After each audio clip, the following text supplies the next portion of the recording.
Pour finir cette journée, je vais visiter un des temples les plus connus de Katmandou et même du Népal. Il s'appelle le Temple des Singes. Alors c'est un temple bouddhiste, mais comme beaucoup de choses au Népal, la religion hindouiste et bouddhiste sont toutes les deux célébrées ici. Donc il y a des divinités hindoues aussi que l'on peut trouver, ainsi que des temples hindous, des petits temples hindous. Mais ce pourquoi c'est vraiment connu, c'est qu'il y a des singes vraiment partout c'est vraiment incroyable. Bon, je vais faire attention de ne pas me faire voler ma caméra, mais ça va être drôle.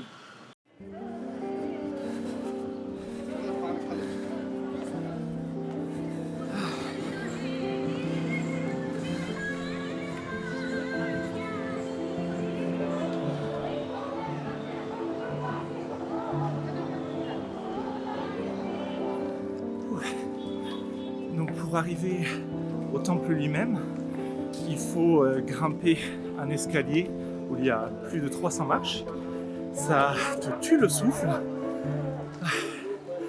mais c'est assez sympa.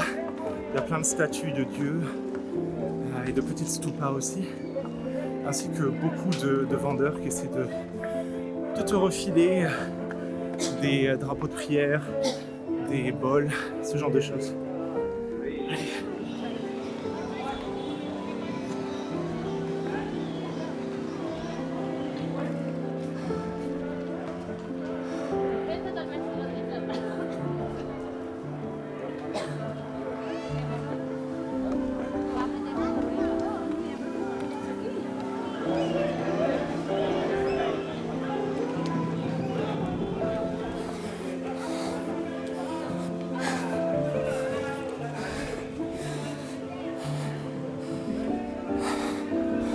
Allez, une marche à la fois.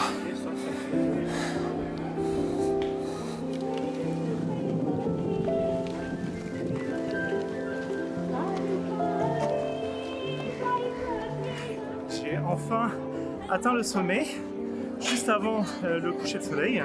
Et ce qui est magnifique ici, c'est qu'on a une vue panoramique sur tout Katmandou. Donc je vais vous montrer ça.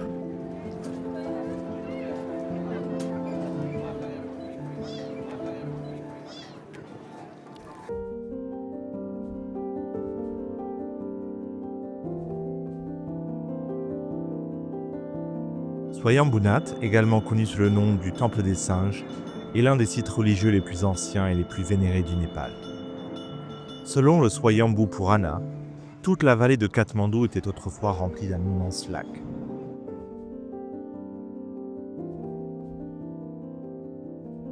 De ce lac a émergé un lotus miraculeux, et la vallée fut nommée Swayambhu, signifiant auto-créé. Ce nom provient d'une flamme éternelle auto-existante, sur laquelle la stupa a été construite. D'après la légende, le bodhisattva Manjushri, un grand disciple du Bouddha et l'incarnation de la sagesse et du savoir, eut une vision du lotus divin à Swayambhu et s'y rendit pour le vénérer. Voyant que la vallée pouvait devenir une bonne zone de peuplement, et afin de rendre ce site sacré plus accessible aux pèlerins, il décida d'agir. D'un grand coup d'épée, il ouvrit une gorge à Chovar, permettant à l'eau de s'écouler du lac. À mesure que les eaux se retiraient, le lotus se transforma en la colline sur laquelle nous nous trouvons aujourd'hui. Et la fleur elle-même devint la stupa que l'on voit devant nous. Bien que cette histoire comporte des éléments mythiques, des preuves scientifiques suggèrent que la vallée était effectivement autrefois remplie d'eau, formant un grand lac préhistorique. Les preuves archéologiques et géologiques de l'existence d'un ancien lac dans la vallée de Katmandou ajoutent une couche fascinante à notre compréhension de l'histoire de la région. La transformation de la vallée, d'un lac préhistorique à un centre culturel et spirituel du Népal, témoigne de l'interaction dynamique entre la nature et la civilisation humaine au fil des millénaires. Mais Swayambhu Nath n'est pas seulement un lieu de lumière divine et d'illumination. Il est également associé à une légende vivante à propos des singes qui habitent cette colline sacrée. On raconte que lorsque Manjushri était à Swayambhu, il laissa pousser ses cheveux. Avec le temps, ses cheveux furent infestés de poux. Ces poux, bénis par le caractère sacré du lieu et la présence divine de Manjushri, se transformèrent en singes qui errent désormais librement dans l'enceinte du temple. Aujourd'hui, ces singes sont considérés comme sacrés et sont perçus comme les gardiens du temple. Ils ajoutent une énergie vivante et vibrante à cet endroit, jouant, bavardant, observant les pèlerins et les touristes qui viennent chercher des bénédictions et vivre cette atmosphère spirituelle. Swayambhu Nath n'est pas seulement un monument, c'est un symbole du voyage spirituel entrepris par des millions de personnes au fil des siècles. En marchant autour de la stupa et en faisant tourner les moulins à prière, nous participons à une tradition qui perdure depuis plus de 2000 ans.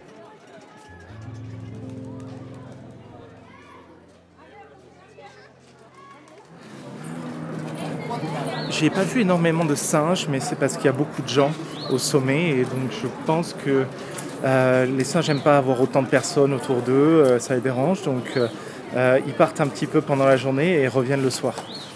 Il y en a quand même quelques-uns. Hein.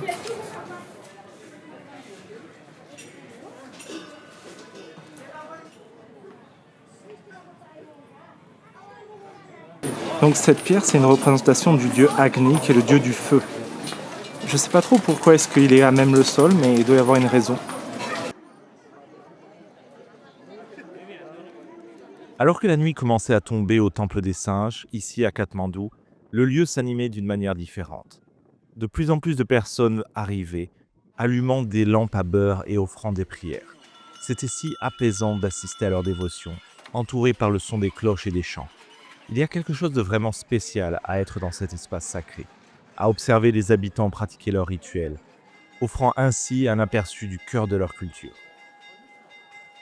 Ce que j'ai également trouvé fascinant, c'est la manière dont les chiens et les singes cohabitaient ici. J'ai aussi appris combien il est important de ne pas nourrir les singes pour préserver cette harmonie. Alors, 2 mots à propos des singes ici. Donc déjà, ils sont sacrés, mais surtout, ce sont des singes qui sont très sympas, pas agressifs, comme ça peut être le cas. Moi, je recommanderais de ne pas leur donner à manger, parce que bon, déjà le temple leur donne, mais aussi parce que les animaux sauvages, en général, quand ils s'habituent à ce qu'on leur donne à manger, après ils peuvent devenir agressifs. Bon, c'est pas ce que j'ai vu jusqu'ici, mais bon, vaut mieux éviter ça. Surtout quand les singes sont si sympas pour le moment.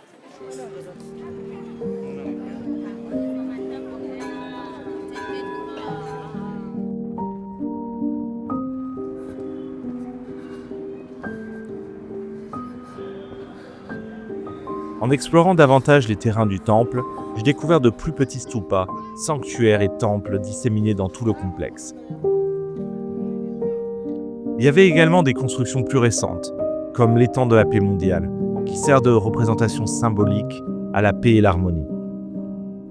Son design et son intention reflètent les principes bouddhistes de tranquillité et d'interconnexion.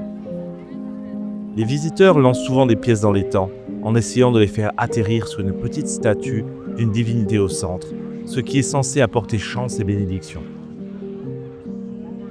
Au-dessus de nos têtes, des drapeaux de prière colorés flottaient dans la brise, tendus entre les arbres, chaque drapeau portant une prière, envoyant des bénédictions dans le monde entier. La combinaison entre la nature et la spiritualité créait ici une atmosphère si sereine, presque magique. Un endroit idéal pour une promenade et pour se déconnecter de la vie citadine. Le seul point négatif de cette balade était le grand nombre de touristes locaux présents dans le temple, ce qui rendait parfois difficile d'apprécier pleinement le lieu. Wow. Eh bien. Je crois que c'est la fin de la vidéo. J'ai vraiment apprécié la journée et surtout visiter le temple.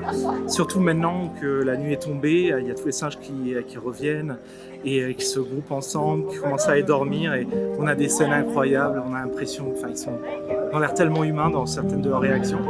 Donc c'était vraiment fun. Mais bon, dans tous les cas, j'espère que vous avez aimé cette vidéo, vous avez appris quelque chose. Si c'est le cas, n'hésitez pas à aimer la vidéo, commenter, vous inscrire sur la chaîne. Et je vous vois très bientôt dans une nouvelle vidéo au Népal. Salut!